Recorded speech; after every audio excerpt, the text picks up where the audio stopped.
John Paul Morosi of Fox Sports joins us on the line now, and a lot of stuff going on in this mighty game. But your most recent piece about Pete Rose and Ichiro and the 4,000 hits, you want to explain that one a little bit?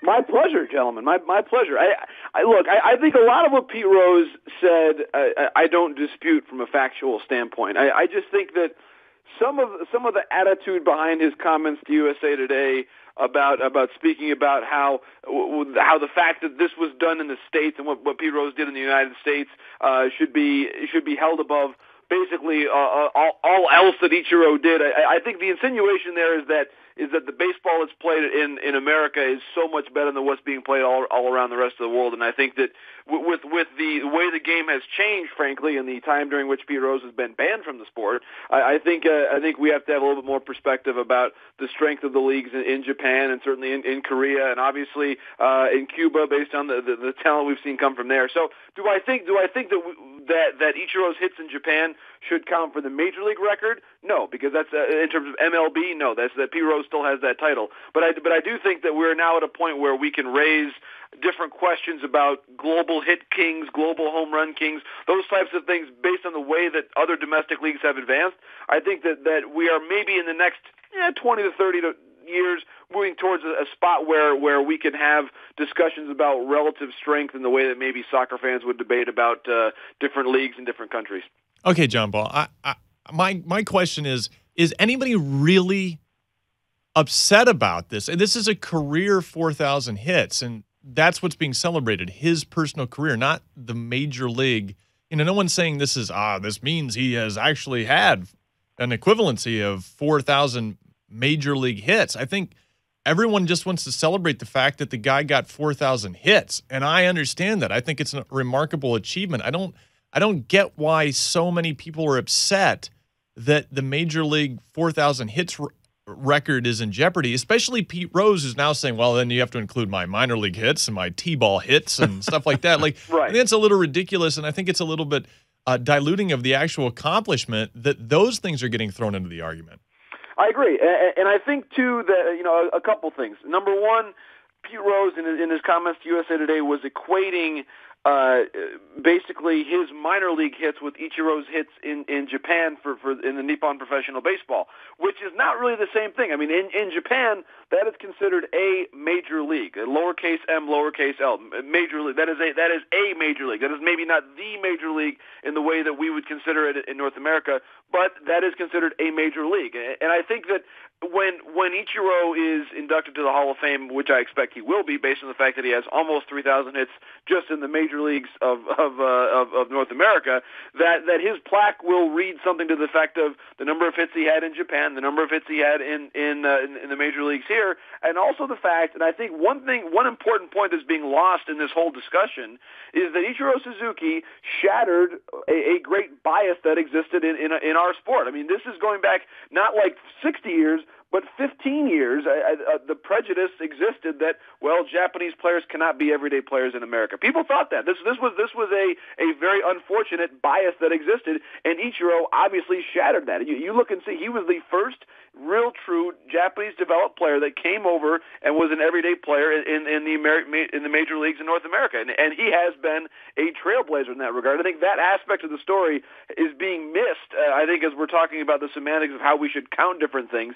I mean, the fact is he has really been a trailblazer and really changed the game and the way people view players around the world. But in 2 years from now, when he gets his 3,000 big league hits, then there will be a different recognition altogether, and he'll cement himself in the Hall of Fame. What I get from Pete Rose is that with all the PED stuff going on, he's trying to juxtapose himself against those people and continues to put himself at the forefront of media just to let people know that he's there, to be front of mind, to think about how awful these PED guys are and how good a gambler I used to be, and it should be okay. That maybe somehow, with all of this happening, that he's going to be reinstated into baseball. Do you ever see it? Do you ever see that happening? I don't, Sam. And I do think Pete Rose is making himself very available from a media standpoint because of that exact goal of his. And I think that's definitely part of what's going on here.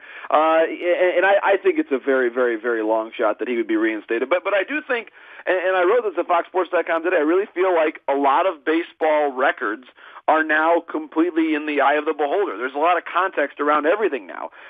Certainly Barry Bonds technically the all-time home run king, but I would say it's Hank Aaron. Bonds, technically the single-season home run leader. I would say it's Roger Maris, based on what we know about the Sosa and Bonds and McGuire. I mean, I think that everything in baseball now is almost through the eyes of the beholder here, based on how you envision certain things. Who's the rightful NL MVP in 2011?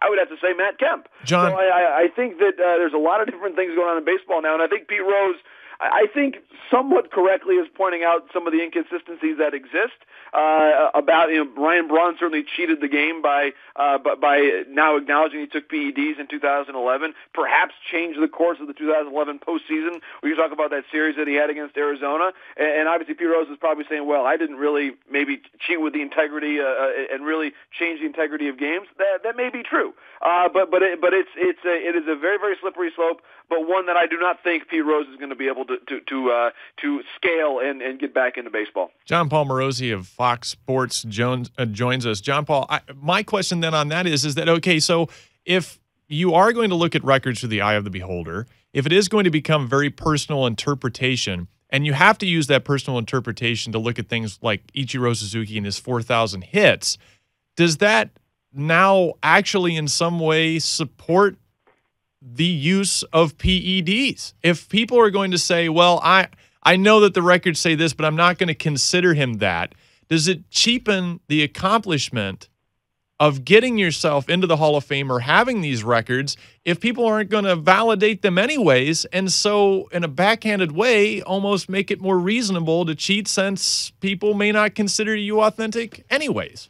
Yeah, it's a very complicated situation right now, Dirk. I think in our sport in general, because there are a great many different I think motivations that exist out there for players. I mean, different enticements to use. Although I do think behind all of this, behind the one game changer when it comes to PED use, is that the Players Union is now almost uniformly against it. I think that the percentage of users is very small. I think probably 90 to 95% of people in the union really, truly do want the game to be cleaned up. And I think that, and they want a level playing field. They want the competition to be standardized and fair. And so I think that in time, I do hope that in time that we will have less conversation about PEDs and the game will become fairer. But one point that Bob Costas raised last night on MLB Network was, will we have a time with the advancement of medical science, the legal use of different hormones or different substances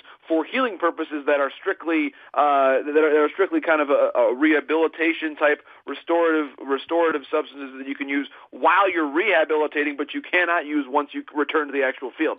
That to me is going to be one of the fascinating things, and obviously that kind of fits under the therapeutic use exemption sort of philosophy when it comes to amphetamines and different substances of that nature, like Adderall.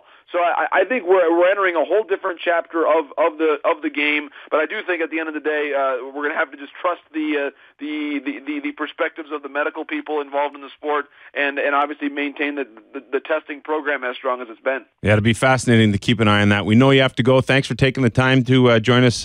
Continued success, John Paul. Thanks. My pleasure, guys. Have a great weekend. Thanks for having me on.